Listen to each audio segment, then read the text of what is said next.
kalau saya berbicara di konten itu istilahnya saya akan menggunakan data, tidak akan sekedar ngomong, karena memang mindset saya sebagai seorang peneliti, sebagai seorang yang melakukan kajian secara ilmiah.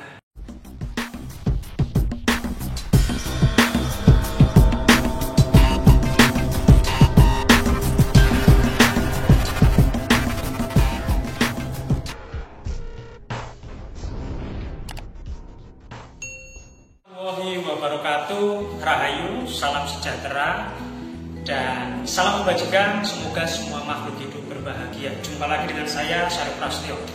Kali ini saya sedang berada di ruang kerja saya, ruang penelitian lah. Ini beberapa sampel mas, sampel karena saya orang lingkungan, saya sampelnya sedimen untuk mengkaji usia danau. Untuk mengkaji usia danau, makanya saya coring di Rawapening. Itu saya memperoleh sampel sepanjang 185 cm. Nanti akan saya uji karbon usia dari sampel saya itu berapa, dari permukaan sampai dasar 185 cm. Itu kira-kira sampelnya itu berusia berapa ribu atau ratusan ribu tahun. Dan sampelnya nanti saya kirim ke ANSTO di Australia, karena alat yang kita miliki di Indonesia masih langka lah. Ini joint riset dengan Robeng di sana. Memang tempatnya kayak gini, tapi ya mau gimana lagi, harus kita syukuri meskipun seperti ini sudah mengantarkan kami menjadi para peneliti yang profesional. Oke, bisa ke samping. Nah, ini mas, ini adalah contoh sampel yang saya ambil di Rawapening ya. Ini saya ambil tahun 2018. Ini ada air, tapi ini ada sedimen. Jadi ini kami coring ke bawah,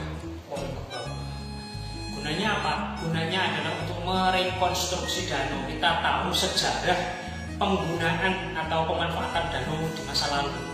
Ketika kita mengetahui sejarahnya, maka kita bisa mengelola ataupun melakukan konservasi danau-danau yang ada di Indonesia, danau yang mengalami kerusakan.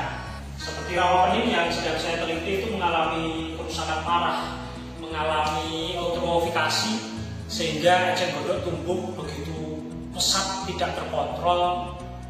Akhirnya apa? Akhirnya fungsi danau secara alami mengalami gangguan yang untuk hayatinya atau sumber daya hayatinya mengalami tekanan, eceng gondok lebih banyak, sehingga tumbuhan-tumbuhan ataupun hewan-hewan yang ada di situ yang lokal atau endemik hilang, kalah saing. Karena apa? Karena sumber cahaya kemudian oksigen itu tidak bisa sampai ke dasar, tertutup oleh hamparan eceng gondok. Itu baru salah satu gangguan alam yang terjadi di kawasan Rawapening. Padahal di Indonesia ini memiliki sekitar 15 danau prioritas dan tinggal 6 yang mengalami kerusakan harus segera ditangani. Kalau role model yang sedang kami lakukan ini nanti sukses, bisa memberikan gambaran lebih baik kepada pemerintah, tentunya nanti bisa menjadi salah satu acuan tata kelola atau manajemen danau dimanapun. Harapannya seperti itu. Namanya juga meneliti kan cuma bisa berharap, tidak bisa mengambil kebijakan, hanya bisa memberi rekomendasi. Pahami. Nah, kali yang ini adalah ruang untuk saya pengamatan. Semuanya ini sudah beberapa bulan setelah pandemi itu tidak saya gunakan. Dan hari ini saya ditemani oleh Mas Aryo tadi sama Mas Adi dan rekannya melakukan pembersihan di sini, sehingga nanti bisa melakukan riset juga di sini.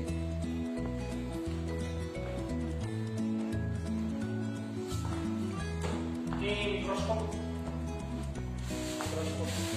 bukan mikroskop elektron, tapi mikroskop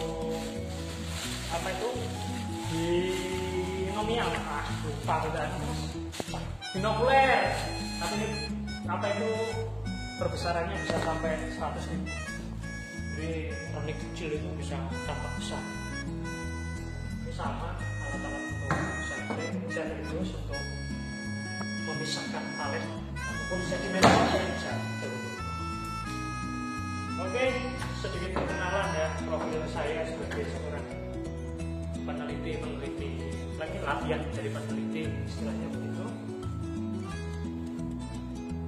Jadi kalau saya berbicara di konten itu istilahnya saya akan menggunakan data, tidak akan sekedar ngomong, karena memang mindset saya sebagai seorang peneliti, sebagai seorang yang melakukan kajian secara ilmiah.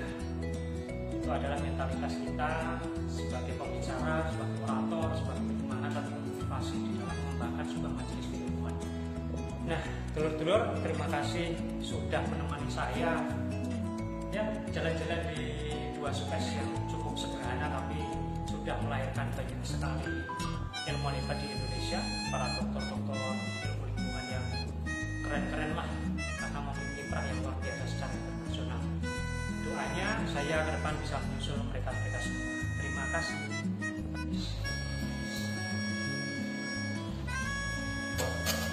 Ini bukan freezer sembarangan ya.